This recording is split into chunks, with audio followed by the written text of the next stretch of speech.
কলকাতা থেকে মুস্তাফিজকে বাদ দেয়া প্রসঙ্গে চিত্রনায়ক জিৎ বলেন, আমি ক্রিকেট খুব একটা দেখি না, কিন্তু মুস্তাফিজুর রহমানের বাদ পড়ার খবরটা শুনে খারাপ লেগেছে।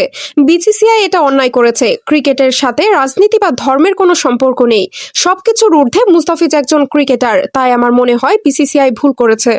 মুস্তাফিজুর রহমানকে নিয়ে আবেগঘন বার্তা দিয়েছেন মিশা সওদাগর। তিনি বলেন, মুস্তাফিজের অবস্থানের ওপর ও নিজে খুশি, ওর স্রষ্টা খুশি, ওর ওপর মানব খুশি।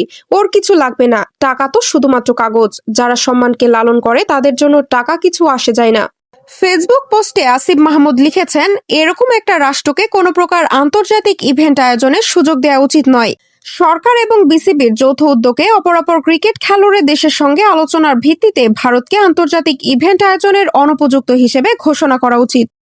ফেসবুক পোস্টে বাফুফের সভাপতি তাবিল আওয়াল লিখেছেন, কলকাতা নাইট রাইডার্স তাদের দলের জন্য মুস্তাফিজুর রহমানকে নির্বাচন করা সত্ত্বেও কেবল রাজনৈতিক চাপের কারণে তাকে আইপিএল 2026 থেকে বাদ দেওয়া হয়েছে জেনে আমি অত্যন্ত হতাশ। শক্ত থেকে মুস্তাফিজ, পুরো জাতি আজ তোমার পাশে আছে। পাকিস্তানের সাবেক তারকা ক্রিকেটার রশিদ লতিফ সামাজিক যোগাযোগ মাধ্যম এক্সে লিখেছেন, বিসিসিআই নির্দেশনায় কলকাতা নাইট রাইডার্স তাদের আইপিএল স্কোয়াড থেকে বাংলাদেশের পেসার মুস্তাফিজুর রহমানকে ছেড়ে দিয়েছে। অবাক করা ব্যাপার হলো যে ভারত শেখ হাসিনাকে আশ্রয় দিতে পারে, কিন্তু মুস্তাফিজুর রহমানকে আইপিএলে খেলতে দিতে পারে না। বাংলাদেশ হয়তো ভারতে বিশ্বকাপ ম্যাচ খেলতে চাইবে না, কারণ খেলোয়াড়রা নিরাপত্তার ঝুঁকির মুখে পড়তে পারে। বাংলাদেশের সাবেক প্রধানমন্ত্রী শেখ হাসিনা এখনো ভারতে নির্বাসিত আছেন।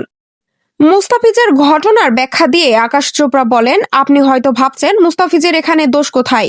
পাকিস্তানি খেলোয়াড়দের বেলাতেও আপনি একই কথা বলতে পারেন, সেখানে তারাও কোনো দোষ করেনি। আমার মতে এটা পার্শ্বক্ষতি। মানুষ প্রায় সময় তাদের দেশের পাপের মাসুল দেয়, এটা একটা ক্ষমতা যেটা আপনাকে দেখাতে হবে, আমি এমনটাই মনে করি। মুস্তাফিজকে আইপিএল থেকে রাজনৈতিক কারণে সরিয়ে দেওয়ার ব্যাপারে বিসিবি প্রধান আমিনুল ইসলাম বুলবুল বলেন, মুস্তাফিজ আমাদের একজন অন্যতম খেলোয়াড়, আমাদের ইতিহাসের অন্যতম সেরা ফাস্ট বোলার। ফারুক ভাই, খালেদ মাসুদ পাইলট সহ অনেক ক্রিকেটার আছেন। ক্রিকেটাররা অনেক মান সম্মান নিয়ে ক্রিকেট খেলেন। আমরা যারা আছি, আমি সহ কেউই বিষয়টি ভালোভাবে নেইনি। বাংলাদেশে আইপিএল সম্প্রচার বন্ধ করা প্রসঙ্গে বিসিসিআই এর সাবেক এক কর্মকর্তা বলেন, প্রত্যেক ক্রিয়ারই একটি প্রতিক্রিয়া থাকে।